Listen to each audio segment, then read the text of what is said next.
I believe those are the words of a scoundrel. A showman, Miss Lynn, just a showman.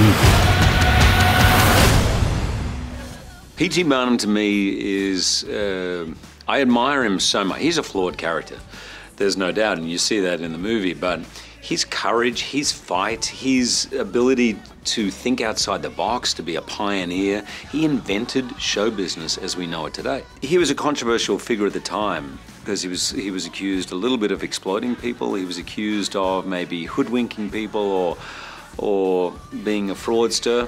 But in the end, he was a showman in that he wanted people to be happy. He wanted people to walk out of his circus happier than when they walked in. He wanted to surprise people. He wanted to shock. He wanted to wake people up and make them come alive. I mean, you clearly have a flair for show business. For show business? Mm-hmm. I've never heard of it. Because I just invented it.